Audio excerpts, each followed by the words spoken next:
I can hear you. So, first question. How did the news get to you about the Cuban Missile Crisis?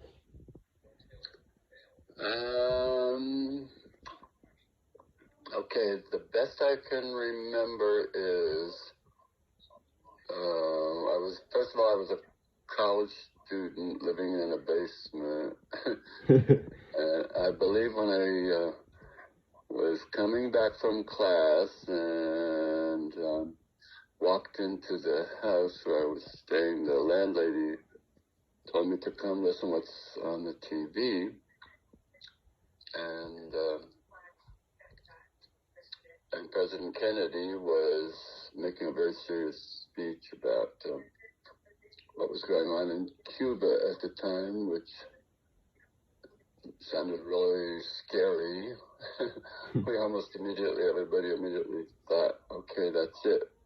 All these years we're worrying about nuclear war, and this is it. It's coming now.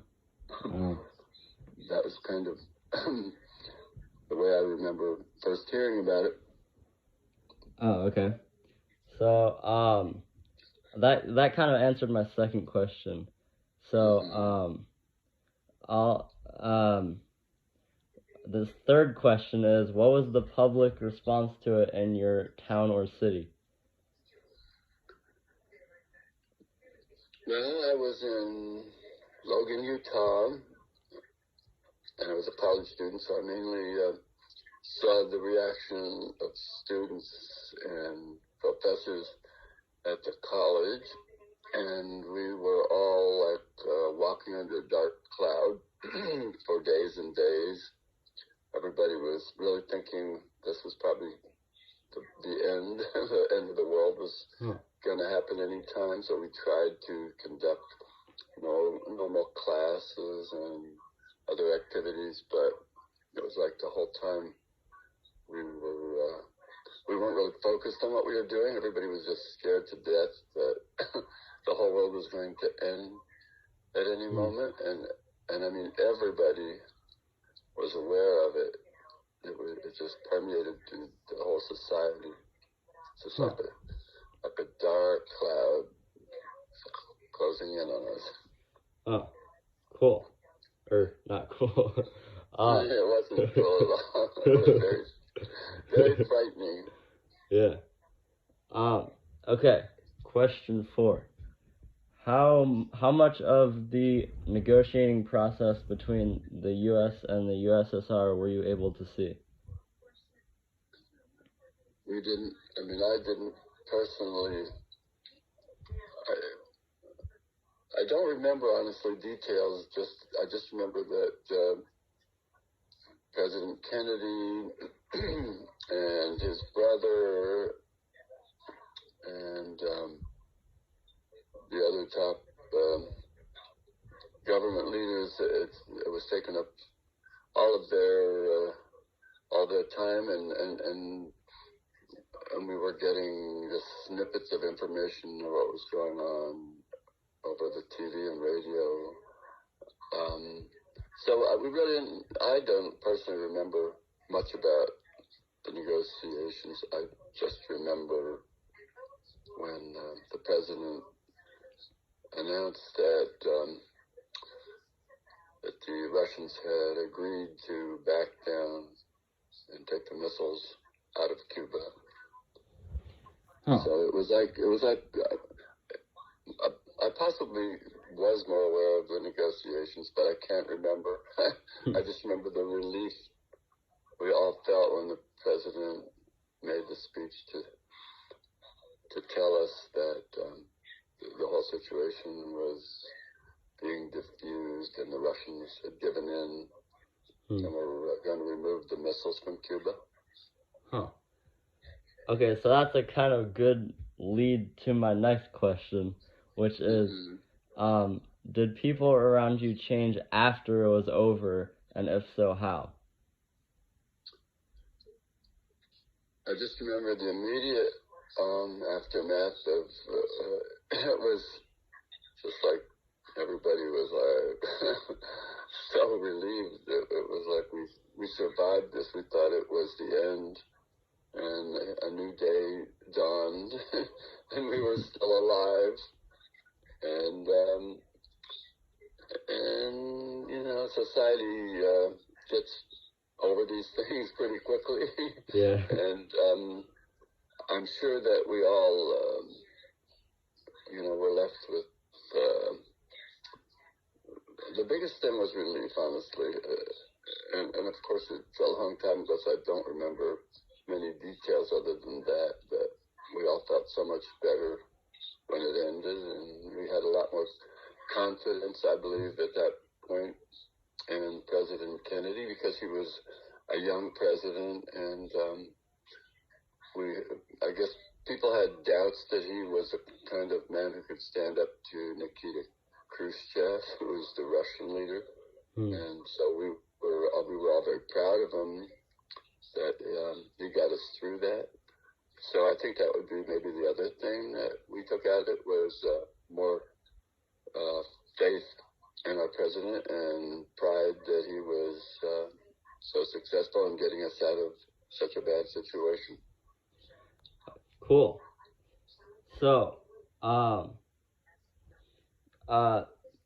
my next question, did you have or like was your college or somewhere around you, were they providing like bunkers or anything? Did you know anything about people going in bunkers or like just going somewhere where they would be safe from like a nuclear attack?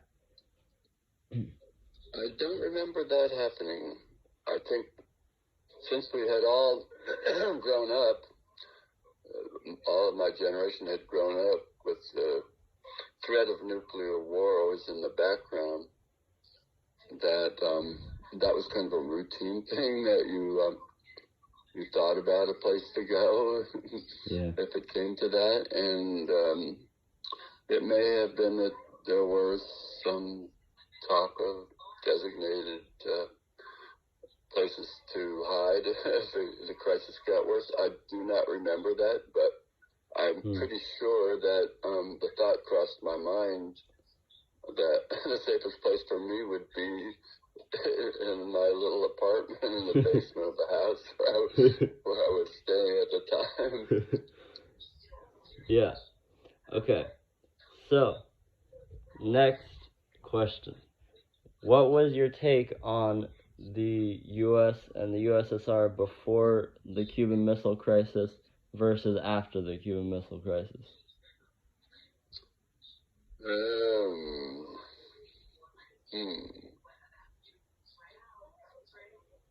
I guess I had a little more confidence that there was hope, that both the Russians and the American politicians actually might be able to save us from what we thought was the ultimate end of the world as we knew it, that we had gotten through such a near disaster. It was potentially what we had all feared. And I think maybe there was a sense of relief and feeling that maybe the leaders of both countries were not, because we had thought of the Soviets, I guess, as being totally reckless and not even having common sense in dealing with the terrible weapons they had. And then I guess we sort of realized that, they're afraid also of, because they know they would be losers, everybody would be losers in a nuclear war. Yeah. And so I think we felt a little better about things in general as a result of that. We got through a nasty crisis, and the leaders, hopefully in the future, would prevent things getting that bad again. Yeah. Yeah. All right. So, what was your opinion on the U.S. invasion of Cuba prior to the missile crisis? Or did you know about that? Bay of Pigs? Yeah. Well, we didn't. It was, it was a secret mission that the public didn't know about until it was over. And I guess I think I probably felt disappointment in our government for that action, like it was a losing battle that they shouldn't have undertaken, and it was kind of a mark against Kennedy as president, which he sort of got his good reputation back by the way he handled the missile crisis, but that was a strike against his reputation. I felt. I mean, most Americans felt like the Cubans. We didn't like having Castro there and having turned Cuba into a communist state. So we were in favor of getting rid of the Castro regime, but anyway, that was bungled, and so we lost some faith in Kennedy over that. Let's put it that way, and maybe some faith in our military. Yeah. Huh. So, how when you first heard about it, how did you believe that the conflict would go and how the United States would handle it? Are you speaking about the pig? Oh, the Cuban Missile Crisis. What did I think in the early stages of it? When you first heard about it, how did you think it would go? How did you think the U.S. would handle it? I guess I probably wasn't too hopeful. I probably I probably kept my fingers crossed that things would go right, but I think I probably felt kind of faithful about it, that that it might be the end. Yeah. But it wasn't like I was totally hopeless, but I was pretty scared. Let's put it that way. I wasn't too optimistic that it would go well. Yeah. Okay. So, did you feel safer or less safe in America after the Cuban Missile Crisis? Yeah, definitely safer.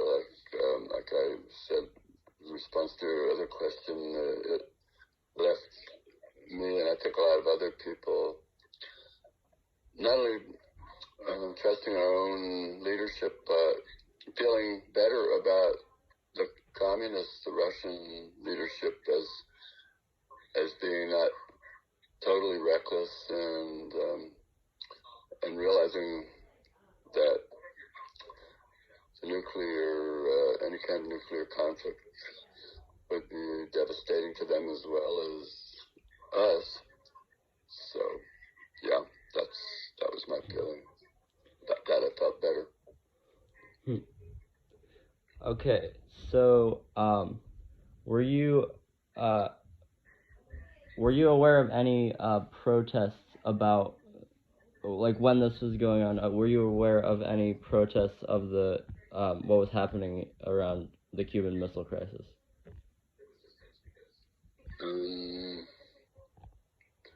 Not that I can recall.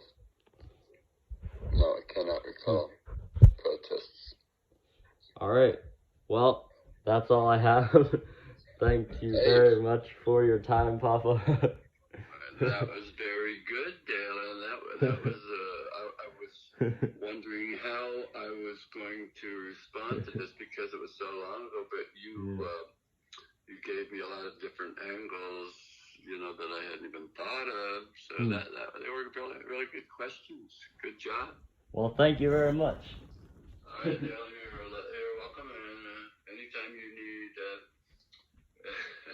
anything related to history, going back to the earliest days, I mean, even ancient history, I have experienced quite a lot. Yeah. All right. Hope to see you, Dale, and come see us soon. We will. All right. right. Good night. Good night. Bye.